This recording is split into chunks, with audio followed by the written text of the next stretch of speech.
Hello, my name is Fiona, and I'm a certified teacher and a Praxis coach with Study.com. Are you planning to take the Social Studies Test 5087? This is a multi-subject exam. These problems will cover the subtopic of United States history. Let's review some of the types of questions you may encounter on the exam. Let's jump right in. Problem number 1. Which of the following best describes the result of the Mexican-American War? The United States lost Texas but gained California. The United States gained land in modern-day California. The United States lost significant territory. Or the United States was forced into conflict with Spain. So let's look at some of the history. The Treaty of Guadalupe Hidalgo was signed on February 2nd, 1948, with the United States Army victorious.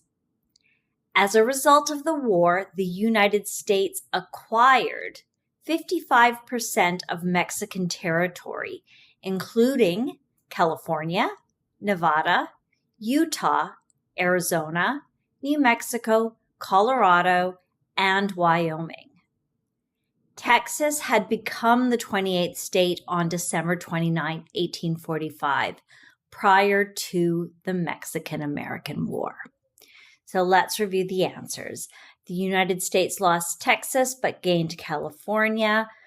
We know that's not true. We can eliminate that. The United States gained land in modern-day California.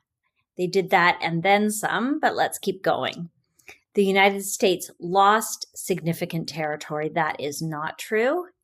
And the United States was forced into conflict with Spain. Spain was not a part of this conflict at all, so we can eliminate that. And the answer is definitely the United States gained land in modern-day California. Problem number 2. Which of the following describes a significant political achievement of the Progressive Era? The establishment of the Federal Reserve System, the ratification of the 19th Amendment, the implementation of the New Deal programs, or the introduction of the Social Security Act.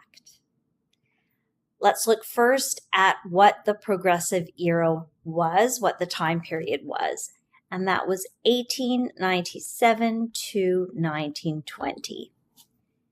There were 4 amendments to the Constitution during this time period: authorization of income tax, provision for the direct election of senators, extension of the voting rights to women, and this was the 19th Amendment, and the prohibition of the manufacturing and sale of alcoholic beverages. So let's review the answers. The establishment of the Federal Reserve System. This was 1913, so it falls in the period, but it's not one of the 4 amendments, so we can eliminate that. The implementation of the New Deal programs. These were from 1933 to 1938, so this is long after. We can eliminate that as well. The introduction of the Social Security Act was 1935, so that also is after the Progressive Era. And the 19th Amendment was ratified, and that is the correct answer. Problem number 3. Which of the following policies aimed to prevent the spread of communism during the Cold War?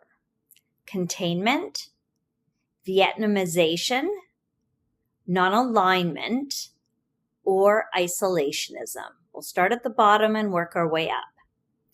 Isolationism is a policy where a country isolates itself in an attempt to become self-reliant by refusing to enter into alliances, agreements, and economic commitments with other nations.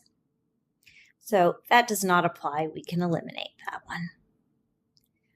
Non-alignment. This is a movement whereby a group of countries do not wish to be aligned with or against other groups of countries. So that doesn't follow either. Vietnamization. Richard Nixon adopted this policy in order to end the United States' involvement in the Vietnam War. So that doesn't apply either. We have containment now. This was first introduced in 1947, and this policy was followed by the United States during the Cold War. It was implemented to contain and isolate the spread of communism to neighboring countries. So containment is the correct answer. Problem number 4.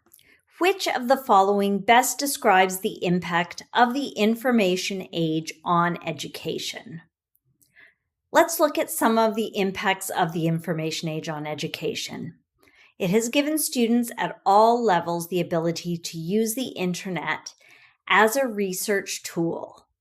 This increases their access to information in a digitized form from their local library to the entire world. Institutions of higher learning can share their libraries online, and it has enabled online educational platforms to expand and gain traction in their ability to disseminate knowledge online. So let's look at the answers we've been given. It has made learning less collaborative. That is not an effect of the information age on education.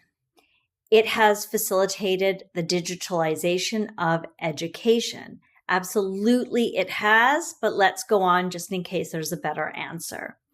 It has limited access to educational resources.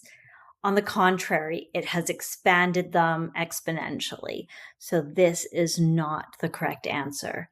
It has increased the prevalence of rote learning.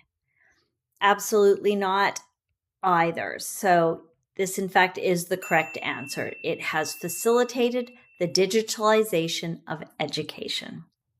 I hope I was able to clarify this subtopic of U.S. history, so you now have a better understanding of the types of questions you can expect to find on this exam. Please remember to like and subscribe to this channel so that with Study.com's help, you will feel confident and prepared on exam day. Bye for now.